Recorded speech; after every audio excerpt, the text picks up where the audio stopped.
Yeah, as well as all the night scenes being beautifully shot, which I thought was fantastic with all the really stylised light foregrounds, the daytime shots, the exteriors with a lot of snow, you could have potentially had a lot of just burnt out white areas of the frame with snow. Did you have to really concentrate on your lighting to avoid that, or was that just due to the film's latitude?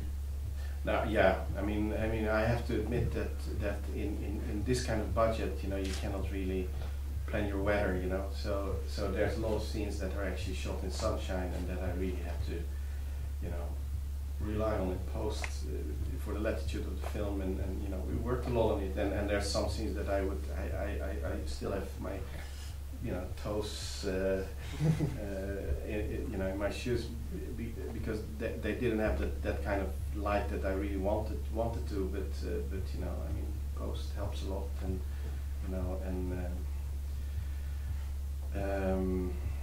yeah, I mean, in the schedule, I mean, we just had to shoot, you know, so we had to do it, and you know, they pray. I mean, there's a very hard cut, for instance. You notice it on the ice. I mean, you know, if you watch the whole scene on the ice, it's terrible. We had to shoot it over 2 days, and one day we had gray day, and the other day we had sun, and you know, I thought it's a huge exterior day. We wanted to do very big planes, and it didn't have so much light.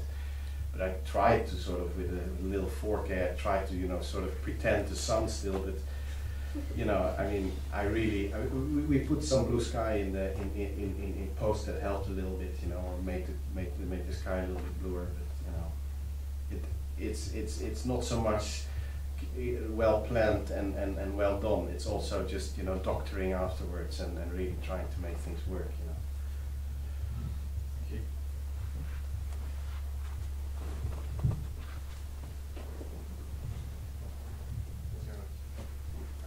First of all, I'd just like to say congratulations on the film. By the gentleman near the front, it's also the second time that I've seen it, and I think one thing that really stands out for me is throughout the use of long lenses, and just how that sort of draws you into this world of this sort of isolated sort of young boy. And I just wanted to ask, was this sort of conscious decision straight on, or is it just something that you sort of like visually and have used before? Yeah, well, it's not so long lenses actually. I mean, one of my favorite lenses for the close-ups is 35. You know, I used it a lot. You know, but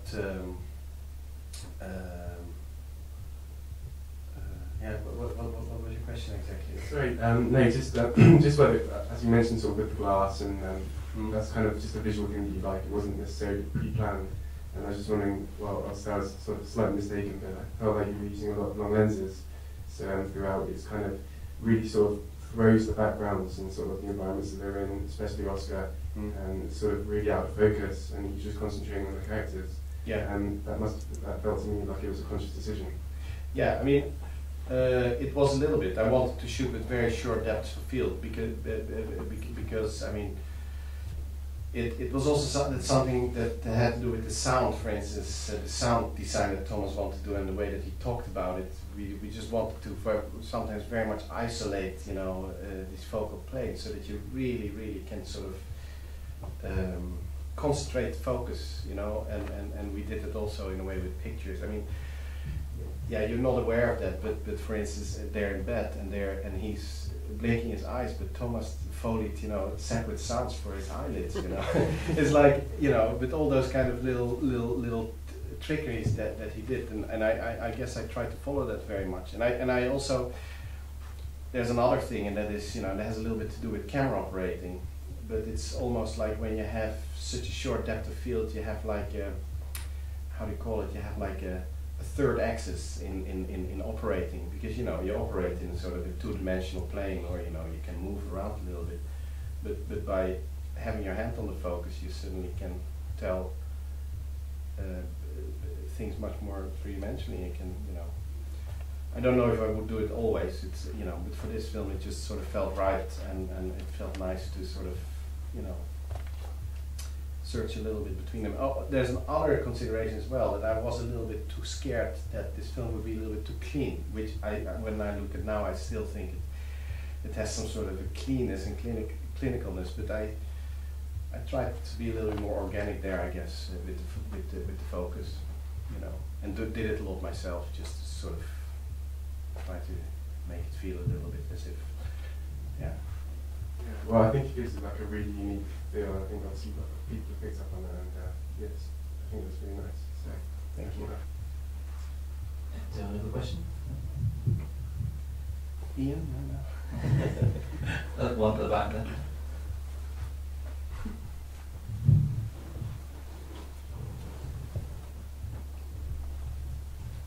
Hi, I just wondered if you had a particular approach to the lighting, Ely, being the vampire, the undead there. Did you have a very specific approach to lighting her as opposed to the live people? No, actually no, we didn't. I mean, it was much more about lighting the kids. Now I think that Ely and Oscar, in a way, they're very similar, you know. I mean, I didn't make any difference between them. But you know, we did. There's some trickeries done with Ely, for instance. Sometimes we made her a little bit slimmer in post, you know. So sometimes she's hungry, and sometimes she has freshly eaten a few liters of blood, and then she's a little healthier. But we did that in post, actually. When she sits in the beginning, we sits there and she has her stomach. She really has this thing. Her cheeks are a lot more inwards.